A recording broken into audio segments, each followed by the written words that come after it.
Hi dears, welcome back. എല്ലാവർക്കും പുതിയൊരു വീഡിയോയിലേക്ക് സ്വാഗതം. ഇന്നൊരു ടിഫിൻ ബോക്സ് റെസിപ്പിയാണ്.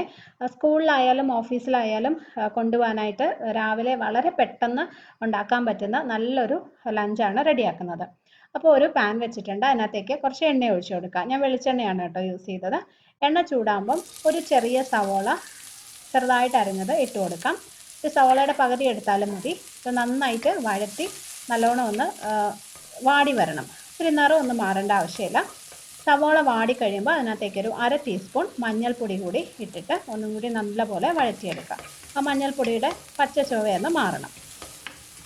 ഇനി ഇതിൽ ഒരു ഉരുളക്കിഴങ്ങ് ചെറിയ കഷ്ണങ്ങളായിട്ട് മുറിച്ചതും ആവശ്യത്തിന് ഉപ്പും കൂടി ചേർത്തിട്ട് ഒന്ന് വേവിച്ചെടുക്കാം. ഉരുളക്കിഴങ്ങ് ചെറിയ കഷ്ണങ്ങളായിട്ട് മുറിക്കാനായിട്ട് ശ്രദ്ധിക്കണം കേട്ടോ. അപ്പോൾ പെട്ടെന്ന് വെന്ത് കിട്ടും. പിന്നെ ഉപ്പ് കുറച്ച് ചേർത്താൽ മതി, കാരണം ചോറൊക്കെ നമ്മൾ ഉപ്പിട്ട് വേവിച്ച് വെച്ചിരിക്കുന്നതാണ്. അപ്പോൾ ഇതിനകത്ത് ഉരുളക്കിഴങ്ങിന് മാത്രമുള്ള ഉപ്പ് ചേർത്ത് കൊടുക്കാം. നന്നായിട്ടൊന്ന് വഴറ്റിയിട്ട് ഒരല്പം വെള്ളം ഒഴിച്ചു കൊടുക്കാം. അടിയിൽ പിടിക്കാതിരിക്കാനും പെട്ടെന്നൊന്ന് വെന്ത് കിട്ടാനുമായിട്ട് ജസ്റ്റ് ഒരു ടേബിൾ സ്പൂൺ വെള്ളം ഒഴിച്ചിട്ടുണ്ട്. എന്നിട്ട് ചെറിയ തീയിലൊന്ന് അടച്ചു വെച്ച് കുക്ക് ചെയ്യാം. ഒരു 5 മിനിറ്റൊക്കെ കഴിയുമ്പോൾ ഉരുളക്കിഴങ്ങ് ഇതുപോലെ വെന്ത് സോഫ്റ്റ് ആയിട്ടുണ്ടാവും.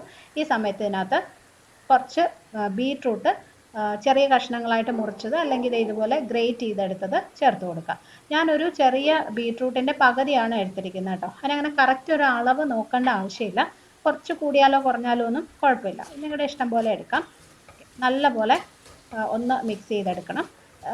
ബീട്രൂട്ട് ഗ്രേറ്റ് ചെയ്തെടുത്തു കഴിഞ്ഞാൽ പെട്ടെന്ന് ഒരു 2 മിനിറ്റ് കൊണ്ട് തന്നെ വെന്ത് കിട്ടും. വഴറ്റി കഴിഞ്ഞിട്ട് ഇതിനകത്തേക്കൊരു 1/4 ടീസ്പൂണോളം ഗരം മസാല പൊടിച്ചതും കൂടി ചേർത്തിട്ട് ഒന്ന് മിക്സ് ചെയ്ത് ഒരു 2 മിനിറ്റ് ചെറിയ തീയിലൊന്ന് അടച്ചു വെച്ച് കുക്ക് ചെയ്യുക. ഞാൻ ഇതിനകത്ത് വെള്ളം ഒഴിക്കുന്നില്ല. പിന്നെ അടിയിൽ പിടിക്കുമെന്ന് തോന്നുകയാണെങ്കിൽ ജസ്റ്റ് ഒരല്പം ഒരു ടേബിൾ സ്പൂൺ വെള്ളം ഒഴിച്ചു കൊടുത്താൽ മതി. ഒന്ന് അടച്ചു വയ്ക്കാം. ഇപ്പോൾ ബീട്രൂട്ടും വെന്ത് കഴിയുമ്പോൾ ഉപ്പിട്ട് വേവിച്ച് വെച്ചിരിക്കുന്ന ചോറ് ചേർത്ത് കൊടുക്കാം. ബാസ്മതി അരിയാണ് ഞാൻ എടുത്തിരിക്കുന്നത്. അതായത് 1 കപ്പ് ബാസ്മതി അരി എടുത്ത് ഉപ്പിട്ട് വേവിച്ചെടുത്ത് കഴിഞ്ഞാൽ 3 കപ്പ് ചോറ് കിട്ടും കേട്ടോ. അപ്പോൾ അത്രയും ആ ഒരു അളവിലാണ് എടുത്തിരിക്കുന്നത്. ഒരു 2 കുട്ടികൾക്ക് കൊണ്ടുപോകാനുള്ള അത്രയും ചോറുണ്ടാവും കേട്ടോ ഇത്. എന്നിട്ട് നല്ലപോലെ മിക്സ് ചെയ്തെടുക്കുക. ജീരശാല റൈസോ കൈമ റൈസോ അങ്ങനെ ഉള്ള ഏത് വെറൈറ്റി റൈസ് വേണമെങ്കിലും നിങ്ങൾക്ക് ഇതിനായിട്ട് യൂസ് ചെയ്യാം.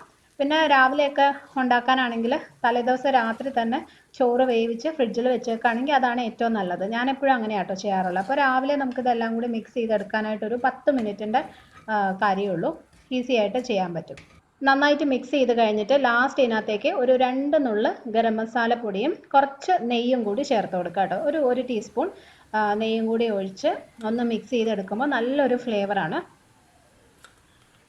എല്ലാം കൂടി നല്ലപോലെ ഒന്ന് യോജിപ്പിച്ചെടുക്കുമ്പോൾ നല്ല ഹെൽത്തി ആയിട്ടുള്ള ബീട്രൂട്ട് റൈസ് റെഡി ആയിട്ടുണ്ട്. പിന്നെ അത് ഉരുളക്കിഴങ്ങും കൂടി ചേർത്തുണ്ടാക്കുമ്പോഴാണ് കൂടുതൽ ടേസ്റ്റി ആവുന്നത്. അപ്പോൾ അത് പക്ഷേ അതിന് താല്പര്യം ഇല്ലയെന്നുണ്ടെങ്കിൽ ഒഴിവാക്കാം. പിന്നെ ഈ റൈസ് ഇരിക്കും തോറും എൻ്റെ ടേസ്റ്റ് കൂടും കേട്ടോ. നമ്മൾ ഉണ്ടാക്കി അപ്പം തന്നെ കഴിക്കുന്നേക്കാളും ടിഫിൻ ബോക്സിലൊക്കെ പാക്ക് ചെയ്ത് കൊടുക്കുമ്പം കുറച്ച് സമയം ഇരിക്കുമല്ലോ. അപ്പോൾ ഈ ബീട്രൂട്ടിൻ്റെ ആ ഒരു ടേസ്റ്റൊക്കെ നന്നായിട്ട് ചോറിലോട്ട് വന്നിട്ട് കൂടുതൽ ടേസ്റ്റി ആവും. ഇത് കറിയൊന്നും ഇല്ലാതെ തന്നെ കഴിക്കാൻ പറ്റുന്ന ഒരു റൈസാണ്. പിന്നെ വെജിറ്റേറിയൻസിനാണെങ്കിൽ ഇതിൻ്റെ കൂടെ കുറച്ച് തൈരും പപ്പടവും ഒക്കെ കൂട്ടി കഴിക്കാനും നല്ല ടേസ്റ്റി ആയിരിക്കും. കുട്ടികൾക്ക് ഒത്തിരി ഇഷ്ടമാവും. ഞാനിന്ന് ഇതിൻ്റെ കൂടെ ഒരു മുട്ട പുഴുങ്ങിയതും കുറച്ച് കുക്കുംബർ, സാലഡ് കുക്കുംബർ ഒരു 4-5 പീസ് കട്ട് ചെയ്തതുമാണ് കൊടുക്കുന്നത് കേട്ടോ. ശരിക്കും നല്ല ഹെൽത്തി ആയിട്ടുള്ളൊരു ലഞ്ചാണിത്. വെജിറ്റബിൾസും പുഴുങ്ങിയ മുട്ട പ്രോട്ടീൻ സോഴ്സ് ഉണ്ട്. അപ്പോൾ എല്ലാം കൂടി കുട്ടികൾക്ക് കൊടുക്കാനായിട്ട് നല്ലൊരു ലഞ്ചാണ്. നിങ്ങൾ ട്രൈ ചെയ്ത് നോക്കണം. റെസിപ്പി ഇഷ്ടമായെങ്കിൽ ഫ്രണ്ട്സുമായിട്ടും ഫാമിലിയായിട്ടൊക്കെ ഷെയർ ചെയ്യാൻ മറക്കരുത്. സബ്സ്ക്രൈബ് ചെയ്തിട്ടില്ലാത്തവരുണ്ടെങ്കിൽ ഒന്ന് ചെയ്ത് സപ്പോർട്ട് ചെയ്യണേ. അടുത്തൊരു റെസിപ്പിയായിട്ട് വീണ്ടും കാണാം.